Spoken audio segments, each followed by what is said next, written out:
बिस्मिल्लाहिर्रहमानिर्रहीम। अस्सलाम वालेकुम डियर स्टूडेंट्स। कंडीशनल सेंटेंसेस मैंने आपको लास्ट वीडियो में करवाए थे F0 एंड फर्स्ट कंडीशनल। तो आज हमने सेकंड कंडीशनल जो है वो सेंटेंसेस देखने हैं। अब सेकंड कंडीशनल क्या होते हैं? ये शर्त किसी फ़र्ज़ी बात के लिए इस्तेमाल होती है जिसको हम नामुमकिन या बाद अज़ा बैद अज़ इम्कान समझते हैं। यानी इसमें ऐसी शर्त बयान की गई होती है या तो वो फ़र्ज़ी होती है, इमेजरी कंडीशन जिसको हम कहते हैं। अमूमन क्लास में कई बार मैं इसको आपके साथ डिस्कस कर चुका हूँ। या फिर ये मुमकिन नहीं होती, मसलन इसने मुझसे दरख्वास्त की तो मैं इसकी मदद करूँगा। अब ये मुमकिन नहीं है कि एक बंदा आपसे दरख्वास्त करेगा तो आप उसकी मदद करेंगे, या इसको इमेजरी आप कह लें। तो ये बनते कैसे हैं? इसमें इफ़ जो क्लास होती है, जो कि कंडीशनल क्लास होती है, उसके अंदर हमेशा पास्ट सिंपल टेंस आता होता है, जबकि जो इसकी रिजल्टेंट क्लास होती है उस मेन क्लास जिसको हम कहते हैं, उसमें वुड के बाद फर्स्ट फॉर्म आती होती है। यानी आप देखेंगे कि अगर इफ़ के बाद सब्जेक्ट है और सब्जेक्ट के बाद सेकंड वर्ब है तो देन आप सब्जेक्ट और वुड के बाद जो है वो फर्स्ट फॉर्म लगा देंगे। ये इसका सिंपल सा फार्मूला है। यानी अगर इफ़ है, इफ़ के बाद सब्जेक्ट है, सब्जेक्ट के बाद सेकंड वर्ब है, यानी कंडीशनल पोर्शन में अगर आप देखते हैं आपको सेकंड वर्ब नज़र आता है, तो इसका जो रिजल्टेंट पोर्शन होगा उसमें वुड के बाद क्या लगाएंगे हम लोग? फर्स्ट वर्ब लगाएंगे। इसी तरह इसमें अगर कंडीशनल इमेजरी होगी देन इफ़ होगा, इफ़ के बाद सब्जेक्ट लगा होगा और सब्जेक्ट के बाद वर्ब मौजूद होगा। सो अगर किसी सेंटेंस के अंदर सब्जेक्ट के बाद वर लगा हो और सब्जेक्ट अमूमन यहाँ पर सिंगुलर होता है, जैसे कि ही, शी या आई, ठीक है, या इट। अब इनके साथ अमूमन वाज लगता है, इनके साथ वाज लगता है। बट इमेजरी कंडीशन में क्या लगता होता है? वर। ये हम कई बार डिस्कस कर चुके हैं। यानी अगर सब्जेक्ट है और उसके बाद कोई भी सब्जेक्ट भी सिंगुलर है, ही, शी, इट, और उसके बाद वर लगा हुआ है, यानी वाज लगता होता है बट वर लगा हुआ, तो हम इसको इमेजरी कंडीशन बोलते हैं। तो इसका जो रिजल्टेंट पोर्शन होता है उसमें सब्जेक्ट के बाद हम वुड के साथ क्या लगाते होते हैं? फर्स्ट फॉर्म लगाते होते हैं। ये कई बार हम क्लास में भी डिस्कस कर चुके हैं, आपने उस पॉइंट ऑफ व्यू से भी इसको देखना है। अब सेंटेंस देख के, इफ़ ही आस्क्ड मी, अगर उसने मुझे कहा होता, आई वुड हेल्प हिम, तो मैं उसकी मदद करता। देखिए अभी ही के बाद सेकंड वर्ब आया हुआ है, यानी सिंपल प्रेजेंट टेंस है। सो आई वुड हेल्प, यानी वुड के बाद क्या लगी हुई है आगे? First verb. यानी कंडीशनल सेकंड में हम एक साइड पर जो है सेंटेंस को देखेंगे कि अगर हमारा conditional portion simple past tense carry कर रहा है या सेकंड वर्ब कैरी कर रहा है, तो इसका जो मेन क्लास होगा यानी रिजल्टेंट पोर्शन जो होगा उसमें हम वुड के बाद क्या लगाएंगे? First form.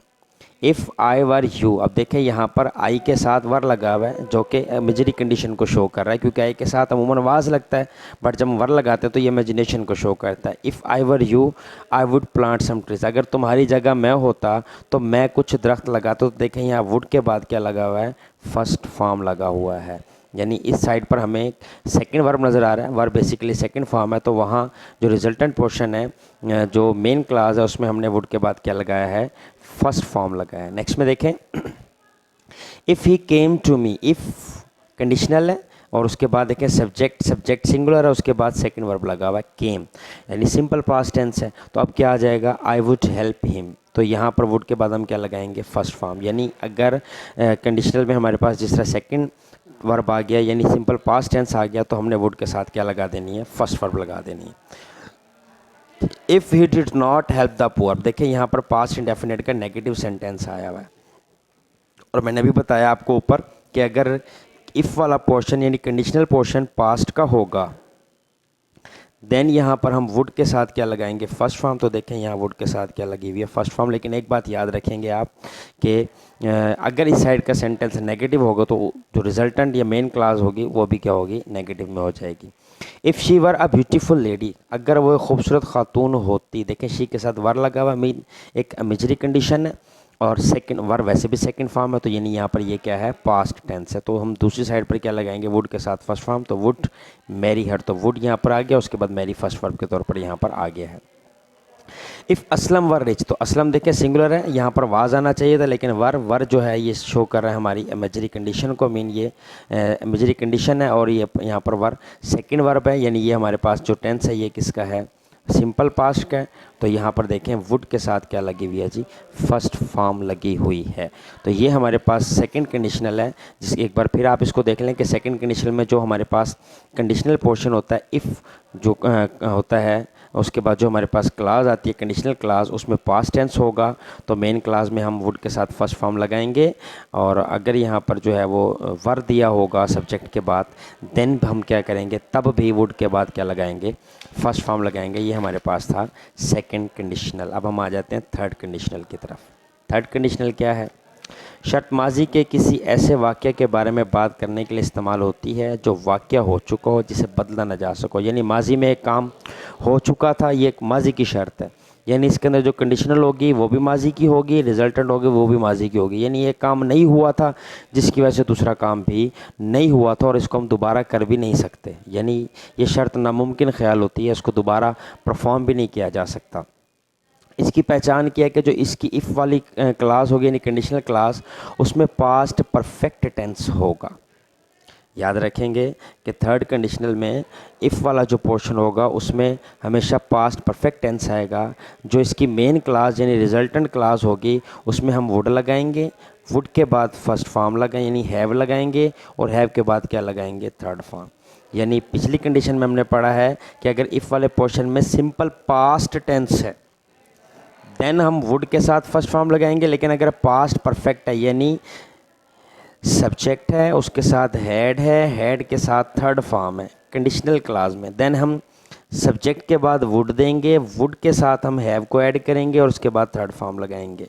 यानी पिछले पोर्शन में ये था कि इस साइड पर सेकंड वर्ब, तो दूसरी साइड पर वुड के साथ फर्स्ट वर्ब। इस कंडीशन में क्या है कि इस साइड पर अगर हेड के साथ थर्ड फॉर्म आई हुई है, देन हम इस पोर्शन में वुड के साथ हैव को ऐड करेंगे और हैव के साथ क्या लगा देंगे, थर्ड फॉर्म लगाएंगे। सेकंड और थर्ड कंडीशनल में डिफरेंस ये है। इफ़ सब हेड भी अगर आ जाता है, तब भी यहाँ पर वुड हैव के बाद थर्ड फॉर्म आएगी। यानी इस पोर्शन में अगर हैड बीन मौजूद है, तब भी यहाँ पर वुड हैव के साथ क्या आएगी, फर्स्ट फॉर्म। अब उसके एग्जांपल्स देखते हैं। If he had one a million pounds, अब देखें हैड आया हुआ है, हैड के साथ क्या आई है, थर्ड फॉर्म। मीन ये कौन सा टेंस है, ये है पास्ट परफेक्ट। सो यहाँ पर क्या आएगा, वुड आएगा, वुड के साथ हैव आएगा, हैव के साथ क्या आएगी, थर्ड फॉर्म आएगी। अब देखें if I had been there, अब हैड बीन आ गया। मैंने पहले बताया यहाँ पर कि अगर इफ़ वाले पोर्शन में हैड बीन होगा, देन भी हम क्या करेंगे, दूसरे पोर्शन में यानी रिजल्टेंट या मेन क्लास में वुड हैव के साथ थर्ड फॉर्म लगाएंगे। तो आई वुड हैव हेल्प्ड, तो यहाँ पर देखें वुड आया, वुड के साथ हैव आया, हैव के साथ थर्ड फॉर्म आ गई। देखें he had, if he had taken the examination, so देखें हैड आ गया, हैड के साथ थर्ड फॉर्म, मीन ये पास्ट परफेक्ट टेंस है। अब एक साइड पर अगर पास्ट परफेक्ट टेंस आ गया, तो दूसरी साइड पर वुड लगेगा, हैव लगेगा, और फिर क्या आ जाएगी, थर्ड फॉर्म आएगी, जो कि मैं ऊपर आपको बता कर आया हूँ। If Salim had been president, if Salim had been president, अब हैड आ गया, हैड के साथ बीन, यानी ये थर्ड फॉर्म है। सो यहाँ पर क्या आएगा कि he the country would have been strong, तो मुल्क क्या हो जाता मजबूत। तो यहाँ पर ये पास्ट टेंस है। एक बात याद इस सेंटेंस में देखेंगे और से, एक तो ये पास्ट परफेक्ट है, दूसरा ये पैसिव है। पीछे एक्टिव आ रहे थे, ये पहला सेंटेंस है जो पैसिव है। सो यहाँ पर हैव पैसिव अगर इस साइड पर आ जाएगा, तो दूसरी साइड पर भी वुड हैव के साथ हम बीन लगा देंगे, उसको भी क्या कर देंगे, पैसिव कर देंगे। बात वही है कि अगर एक साइड पर अगर पास्ट परफेक्ट टेंस है, तो दूसरी साइड पर would have been, would have के साथ क्या आ जाएगा, थर्ड फॉर्म। लेकिन अगर हैड के साथ बीन होगा, तो उधर भी क्या लगाएंगे आप, बीन लाजमी लगाएंगे। तो डियर स्टूडेंट्स, ये कंडीशनल सेंटेंसेस हमारे पूरे हो गए हैं। बाकी की जो ग्रामर या करेक्शन की जो एक्सरसाइजेज हैं, उनकी मज़ीद डिटेल के साथ नेक्स्ट वीडियो के साथ फिर हाजिर होंगे। बहुत शुक्रिया, अल्लाह हाफिज़।